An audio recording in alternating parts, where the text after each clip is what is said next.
नमस्कार दोस्तों, मैं प्रदीप गुप्ता आप सभी का यूनिक कॉमर्स क्लासेस में स्वागत करता हूं।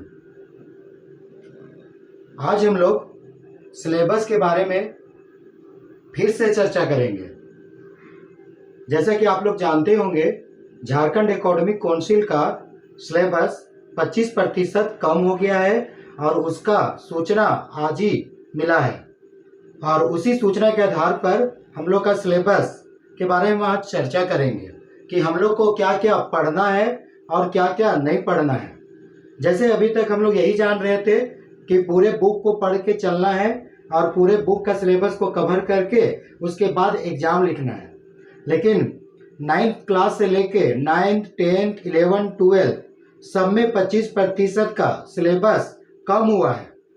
तो आज हम लोग चर्चा करेंगे आईकॉम सेकेंड ईयर का अकाउंटेंसी के बारे में कि हम लोग को कॉमर्स सेकेंड ईयर या 12th में हम लोग को क्या क्या पढ़ना है और क्या क्या नहीं पढ़ना है। अकाउंट्स में हम लोग को आज पूरा कवर करना है, आज पूरा फोकस करना है कि अकाउंटेंसी में हम लोग को क्या पढ़ना और क्या नहीं पढ़ना है। क्योंकि अभी तक हम लोग सब कुछ को पढ़ते हुए चल रहे थे। अभी तक हम लोग यही अनुमान लगा के चल रहे थे कि हम लोग सबको पढ़ना है। लेकिन कोरोना को देखते हुए थोड़ा स्कूल कॉलेज बंद था बीच में, उसी के हिसाब से 25% का सिलेबस कम हो गया है। और बहुत को ये भी सोचते होंगे कि सर जो पिछले बार 25% कम हुआ होगा उसी को पढ़ना है ना। वैसा नहीं है, बल्कि इस बार थोड़ा अलग हुआ है सिलेबस में। तो इसलिए ध्यान दीजिएगा कि क्या क्या पढ़ना है अकाउंटेंसी में और क्या नहीं पढ़ना है। और इसका सूचना आज ही मिला हुआ है और हम आज ही इसके बारे में चर्चा कर रहे हैं ताकि आपका एक दिन भी बेकार ना जाए। जो आपको पढ़ना है और क्या नहीं पढ़ना है उसी को हम लोग आज देखेंगे आईकॉम सेकेंड ईयर में। तो चलिए हम लोग शुरू करते हैं कि क्या क्या पढ़ेंगे और क्या क्या नहीं पढ़ेंगे। सबसे पहले हम लोग का झारखंड एकेडमिक काउंसिल रांची का ये संक्षिप्त पाठ्यक्रम आया है न्यू, और ये सिलेबस है 2021-22 का। क्योंकि हम लोग का 21 चल रहा है लेकिन एग्जाम तो 22 का देंगे। तो जो इस बार सेकेंड ईयर है, जो 21-22 में मतलब जो 22 में एग्जाम लिखेंगे उसके लिए सिलेबस है। और वो भी कॉमर्स का आईकॉम सेकेंड ईयर 12th का, कि 12th में हम लोग को क्या पढ़ना है और 12th में क्या नहीं पढ़ना कॉमर्स के लिए। और सिर्फ हम लोग आज एक सब्जेक्ट के बारे में चर्चा करेंगे अकाउंटेंसी। उसके बाद अकाउंटेंसी के बाद हम लोग बीएसटी भी देखेंगे, इकोनॉमिक्स भी देखेंगे, एटीपी भी देखेंगे, मैथ देखेंगे। सिर्फ अकाउंट्स में ही 25% सिलेबस कम नहीं हुआ है, बल्कि इसके अलावा जितना भी सब्जेक्ट है, चाहे वो अकाउंट्स हो, बीएसटी हो, एटीपी हो, सब में 25% कम हुआ है। लेकिन हम लोग आज ध्यान देंगे अकाउंटेंसी में। इसके बाद फिर हम वीडियो बनाएंगे बीएसटी का, उसी के आधार पर फिर बनाएंगे टीपी का, इकोनॉमिक्स का, बीएमटी का, फिर फर्स्ट ईयर का भी हम लोग वीडियो देखेंगे। तो देखिए, हम आप लोगों के सुविधा के लिए, ताकि आपको आसान हो, आप इसका फोटो भी या स्क्रीनशॉट ले सकते हैं। इसमें हम बहुत बढ़िया से हम यहाँ पर एक कॉलम बना दिए कि क्या पढ़ेंगे और क्या नहीं पढ़ेंगे, जिसमें अकाउंटेंसी का पाठ का संख्या, पाठ का नाम और जिसे पढ़ना है और जिसे नहीं पढ़ना है।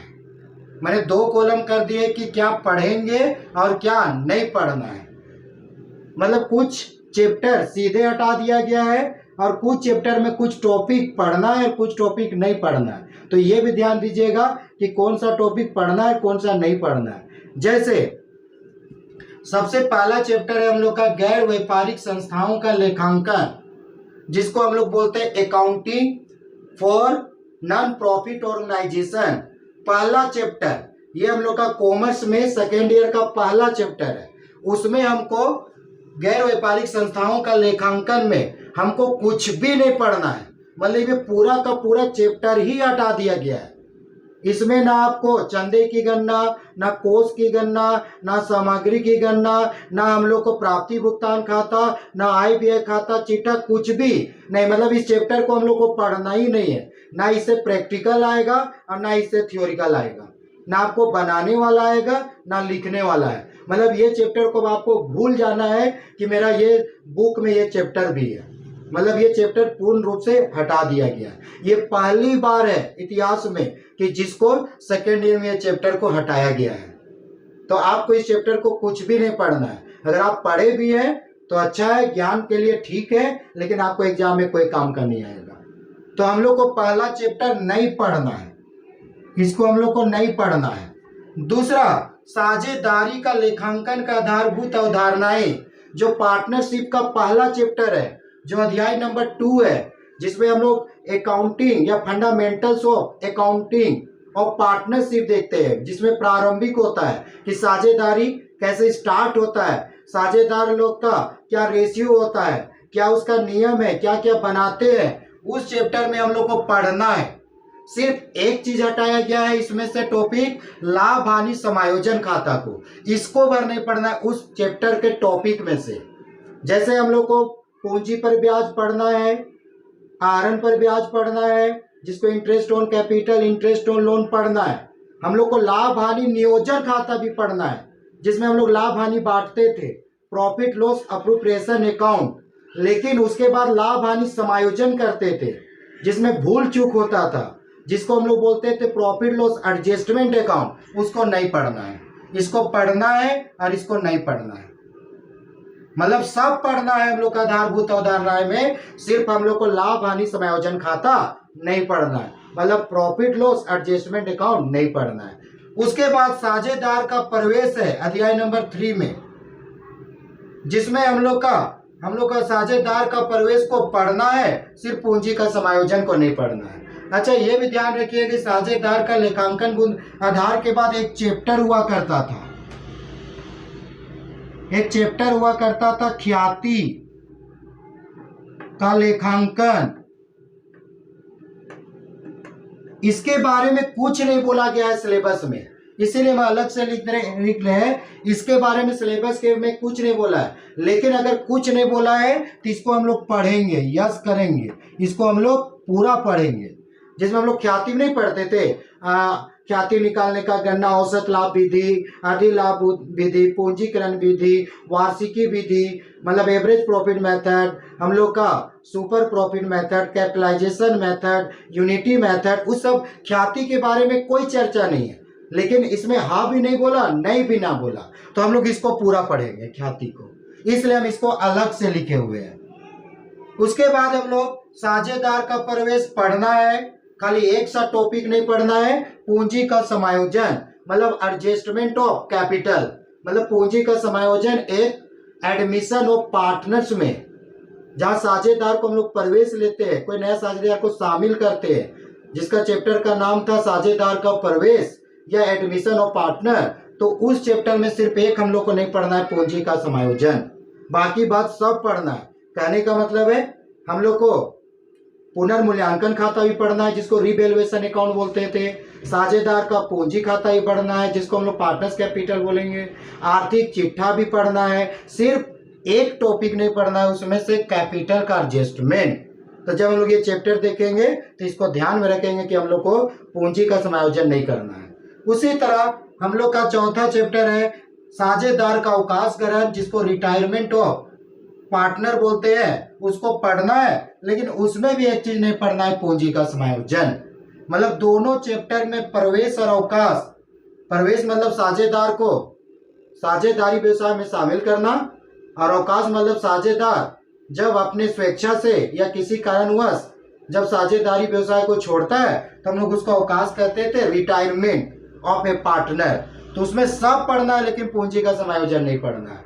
तो ये ध्यान रखिएगा, प्रवेश भी पढ़ना है, अवकाश भी पढ़ना है, सिर्फ उसका एक टॉपिक, लास्ट टॉपिक पूंजी का समायोजन नहीं पढ़ना है। हम बहुत बढ़िया से लिखे हैं, अगर आप इसको ध्यान दीजिएगा, इसको आप हमेशा के लिए रखिएगा, तो इतना जानिए आपको भविष्य में कभी कंफ्यूजन नहीं होगा कि सर क्या पढ़ना और क्या नहीं पढ़ना है। उसके बाद हम लोग का एक चैप्टर था साझेदार की मृत्यु, इसको नहीं पढ़ना, कुछ भी नहीं पढ़ना इसमें से। इसको डेथ ऑफ पार्टनर बोलते हैं, जब कोई साझेदार मर जाता है, तो उस चैप्टर को पूरा हटा दिया। तो इसको भी हम कटकुट कर दे रहे कि इसको नहीं पढ़ना है, इसको पढ़ना है, इसको पढ़ना है, इसको पढ़ना है, लेकिन इसको नहीं पढ़ना है। हम इसको कटकुट कर दे रहे हैं, इसका मतलब इसको नहीं पढ़ना। ये पांचवा और ये पहला, जिसको गोल घेरा मार रहे हैं उसका मतलब उसको नहीं पढ़ना है। उसके बाद अंशों का निर्गमन, जिसको इशू ऑफ शेयर बोलते हैं, इसको पूरा पढ़ना है। इसमें जर्नल एंट्री भी पढ़ना है, बैलेंस शीट भी पढ़ना है, मतलब इशू ऑफ शेयर को पूरा पढ़ना है। अंशों का निर्गमन, सब मूल पर बेचते थे, प्रीमियम पर बेचते थे शेयर को बाकी की होता था, सारा टॉपिक पढ़ना है। मतलब इसमें से कोई भी टॉपिक नहीं हटाया गया है नया सिलेबस में। उसके बाद छठा पढ़ना है, सातवां भी पढ़ना है, अंशों का जब्तीकरण एवं पुनः निगमन, जिसको हम लोग बोलते थे forfeited and reissue of share, जिसमें हम लोग शेयर को जब्त करते थे और शेयर को फिर से बेचते थे। हो सकता है अभी आप लोग सुनते होंगे तो सर क्या चीज है, जब हम लोग इस चैप्टर को पढ़ेंगे जानेंगे तब हम लोग समझेंगे क्या है। अभी हम लोग को सिर्फ इतना ही चर्चा करना है कि क्या सिलेबस में पढ़ना है और क्या सिलेबस में नहीं पढ़ना है। मतलब सब चीज को नहीं पढ़ना है, सबका पढ़ने से कोई फायदा नहीं है। हम लोग एग्जाम के लिए सिर्फ उसी को पढ़ेंगे जो एग्जाम में पूछा जाएगा। तो 25% सिलेबस आपका कम कर दिया गया है। अगर किसी को जानकारी ना हो तो उसको जानकारी दीजिए, उसको शेयर कर दीजिए। और अगर आप लोग को बिजनेस स्टडी, इकोनॉमिक्स, ईटीपी, इस सब के बारे में भी आपको अगर जानकारी लेना है, इस सब के बारे में भी आपको जानना है, तो वीडियो को देखते रहिए। और जो अभी तक चैनल सब्सक्राइब नहीं किए कीजिए। इसमें आपको कोई पैसा नहीं लगेगा, सिर्फ आपको जो जो अपडेट आपका वीडियो मिलेगा उस वीडियो को ध्यान से देखिए, आपका काम का चीज है। क्योंकि हम आज सिलेबस का चर्चा कर रहे हैं अकाउंटेंसी का, इसके बाद चर्चा करेंगे हम लोग बीएसटी का, फिर चर्चा करेंगे हम लोग ईटीपी का, फिर चर्चा करेंगे हम लोग मैथ का। हम लोग सबके लिए एक वीडियो बना देंगे। आप चैनल को सब्सक्राइब करके रखिए ताकि आपको मिले। हाँ, तो हम लोग बात कर रहे थे, एक बार और सुनिए, क्या पढ़ना और क्या नहीं पढ़ना है उसका हम लोग चर्चा कर रहे थे। ये सिलेबस आया हुआ है, नया सिलेबस झारखंड एकेडमिक काउंसिल के लिए, और सत्र है हम लोग का 2021 से 22। जो 22 में एग्जाम लिखेंगे, मार्च में, फरवरी में, उनके लिए वीडियो है। आईकॉम सेकेंड ईयर 12th के लिए और अकाउंटेंसी का हम लोग सिलेबस का चर्चा कर रहे हैं कि अकाउंट्स में कौन सा सिलेबस को हटा दिया गया है और कौन सा सिलेबस को रखा गया है। 25% हटा दिया गया है, 75% पे हम लोग को बात करना है। तो जैसे पहला चैप्टर नहीं पढ़ना है, दूसरा चैप्टर पढ़ना है, तीसरा चैप्टर पढ़ना है, चौथा चैप्टर पढ़ना है, पांचवा चैप्टर नहीं पढ़ना है, छठा चैप्टर पढ़ना है, सातवां चैप्टर भी पूरा पढ़ना है। और इधर लिखे जो नहीं पढ़ेंगे ना जो टॉपिक, उसके बारे में लिखे है कि साझेदारी में लाभ हानि समायोजन खाता नहीं बनाना है, पूंजी का समायोजन नहीं बनाना है। आप देखिएगा तो आपको समझ में आएगा। अब उसी तरह ऋण पत्रों का निर्गमन और ऋण पत्रों का शोधन, दोनों चैप्टर को हटा दिया गया है। मतलब आपको डिबेंचर पढ़ना ही नहीं है, मतलब आपको ऋण पत्र को जानना ही नहीं है। मतलब ना आपको इशू ऑफ डिबेंचर पढ़ना है, ना रिडम्पशन ऑफ डिबेंचर पढ़ना है। अगर आप पढ़ भी लिए तो बस इतना याद रखिए कि वो आपका सिर्फ ज्ञान के लिए है। आपको इस बार अगर एग्जाम लिख रहे हैं तो इसमें कोई आपको एग्जाम में इससे क्वेश्चन नहीं पूछा जाएगा। मतलब इसके संबंध में आपको एग्जाम में क्वेश्चन देखने के लिए नहीं मिलेगा। आपको दोनों चैप्टर हटा दिया है, ऋण पत्रों का निगमन जिसको इशू ऑफ डिबेंचर बोलते थे, और ऋण पत्रों का शोधन जिसको हम लोग रिडम्पशन ऑफ डिबेंचर बोलते हैं। मतलब आपको ऋण पत्र से कोई तरह का क्वेश्चन एग्जाम में नहीं आएगा, बल्कि इसको सिलेबस से हटा दिया गया है। तो इसको भी हम कटकुट कर दे रहे हैं और गोल घेरा मार दे रहे हैं कि इसको भी नहीं पढ़ना है, इसको भी नहीं पढ़ना है। अब आते हैं हम लोग कंपनी का वित्त विवरण में। इसमें सबसे पहले अध्याय 10 में कंपनी का वित्त विवरण, जिसको हम लोग बोलते हैं फाइनेंशियल स्टेटमेंट ऑफ कंपनी या कंपनी का फाइनेंशियल स्टेटमेंट, इसको पूरा पढ़ना। इसमें से कोई सिलेबस कटौती नहीं है, पूरा हम लोग को statement of profit loss account और हम लोग के स्टेटमेंट ऑफ बैलेंस शीट, ये दोनों को पढ़ना। इसमें से कोई सिलेबस कम नहीं किया गया है। उसी तरह हम लोग का 11 अध्याय है वित्त विवरणों का विश्लेषण। अगर किसी का बुक में ऊपर नीचे होगा तो आप उसको चैप्टर से मिला लीजिए। क्योंकि हम यहाँ तो एक सिर्फ क्रम संख्या लिखे हैं। अगर किसी का बुक है, आप पहला बुक का पहला विषय सूची में जाइए और उसमें हिंदी इंग्लिश दोनों लिखा हुआ है, आप उसमें जाके इस चैप्टर को मिलाइए और जो पढ़ना है उसको पेंसिल से टिक लगाइए, जो नहीं पढ़ना है उसको कटकुट अभी कर दीजिए, ताकि आपके दिमाग में रहे कि सर हमको क्या पढ़ना है और क्या नहीं पढ़ना है, हमको क्या एग्जाम के लिए चाहिए और क्या एग्जाम के लिए नहीं चाहिए। हाँ, तो हम लोग का वित्त विवरणों का विश्लेषण, वित्त विवरणों का विश्लेषण मतलब हम लोग जिसमें ना विभिन्न प्रकार के वित्त विवरण का हम लोग तर्क वितर्क निकालते हैं, उससे रिजल्ट निकालते हैं, परिणाम निकालते हैं, तुलना करते हैं, तो उसमें हम लोग को वित्त विवरण का विश्लेषण होता है, जिसको हम लोग बोलते हैं एनालिसिस ऑफ फाइनेंशियल स्टेटमेंट, जिसमें हम लोग को सामान्य आकार का विवरण जिसको कॉमन साइज स्टेटमेंट बोलते हैं, तुलनात्मक विवरण जिसको हम लोग कॉम्परेटिव स्टेटमेंट बोलते हैं, मतलब comparative income statement, comparative balance sheet, ये सारा कुछ आपको पढ़ना है। इसमें कोई सिलेबस कटौती नहीं किया गया, आपको सब कुछ पढ़ना है इसमें। उसी तरह 13 लेखांकन अनुपात भी पूरा पढ़ना है। इधर आपका कोई सिलेबस कटौती नहीं हुआ है, इधर पूरा आपका 20 नंबर का क्वेश्चन है, जिसमें हम लोग का लेखांकन अनुपात को बोलते थे हम लोग अकाउंटिंग रेशियो, जिसमें हम लोग को बहुत तरह का रेशियो का कैलकुलेशन करना है, जैसे चालू अनुपात करेंट रेशियो, तरल अनुपात लिक्विड रेशियो, प्रोप्राइटरी रेशियो, डेब्ट equity ratio, profitability ratio, gross profit ratio, net profit ratio, हम लोग का स्टॉक टर्नओवर रेशियो, बहुत तरह का आपको रेशियो मिलेगा जिसको आपको लेखांकन अनुपात में पढ़ना, इसमें कोई सिलेबस कम नहीं किया गया है। उसी तरह रोकड़ प्रवाह विवरण जिसको हम लोग कैश फ्लो स्टेटमेंट बोलते हैं, और ये कैश फ्लो स्टेटमेंट को हम लोग को पूरा पढ़ना है, हम लोग को पूरा जानना है। रोकड़ प्रवाह विवरण से संबंधित हम लोग को पूरा पढ़ना है, जिसमें कैश फ्लो स्टेटमेंट में 3 एक्टिविटी होता है। संचालन क्रियाओं से आय जिसको बोलते हैं हम लोग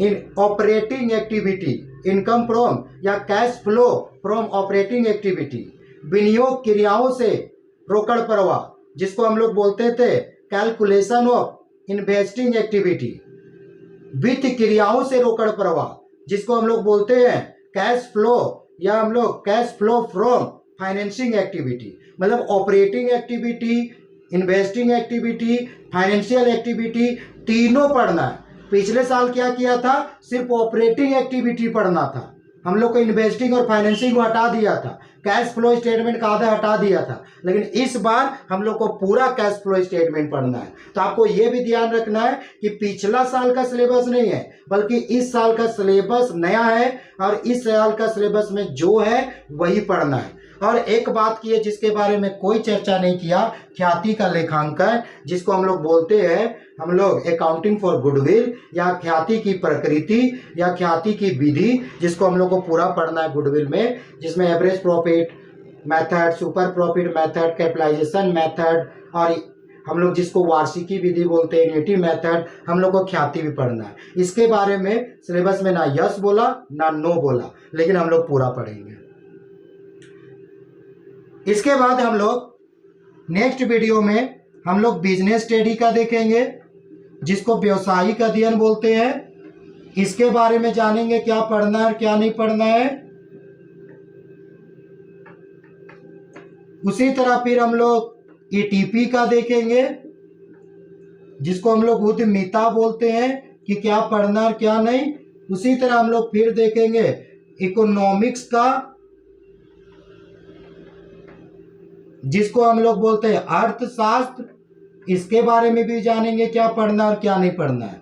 और 5वां हम लोग देखेंगे बीएमटी जिसको हम लोग व्यवसायिक गणित बोलते हैं एवं सांख्यिकी, सबके बारे में चर्चा करेंगे। सिर्फ अकाउंट्स का ही सिलेबस नहीं कटा है, बल्कि बीएसटी में भी कम पढ़ना है, हम लोग एटीपी में भी कम पढ़ना है, इकोनॉमिक्स में भी कम पढ़ना है, बीएमटी में भी कम पढ़ना है। मतलब हम लोग नेक्स्ट वीडियो में ये चर्चा करेंगे कि ये सब चैप्टर में क्या पढ़ना है और क्या नहीं पढ़ना है। जैसे सिलेबस तो सबकी जगह पहुंच गया होगा, लेकिन उसमें आपको डिफाइन करने के लिए, उसमें और विश्लेषण करने के लिए, ताकि आपका दिमाग में वो चीज़ फिट हो जाए कि क्या पढ़ना और क्या नहीं पढ़ना है। नहीं तो बहुत सारा स्टूडेंट अभी तक सिलेबस को देखे भी नहीं होंगे, और अगर देखे भी होंगे तो उनके बारे में समझे नहीं होंगे। इसीलिए हम एक वीडियो बना दिए ताकि आपका काम आए। तो अगर आपको वीडियो अच्छा लगा हो तो चैनल को सब्सक्राइब कीजिए, अगर जो नए किए हैं लाइक कीजिए, शेयर कीजिए, दूसरे तक भी पहुंचे। मेरा सिर्फ यही उद्देश्य है कि उन लोगों तक भी पहुंचे जहां तक हम लोग का सूचना अभी तक नहीं गया है। और ये सूचना तभी जाएगा जब आप लोग शेयर कीजिएगा, लाइक कीजिएगा, दूसरे तक पहुंचेगा। तो सिर्फ अपना ही नहीं, दूसरे के लिए भी कीजिए। और हम लोग नेक्स्ट वीडियो में इस सब का चर्चा करेंगे। उसके बाद हम लोग को जो जो पढ़ना है हम सिलेबस के अनुसार पढ़ेंगे।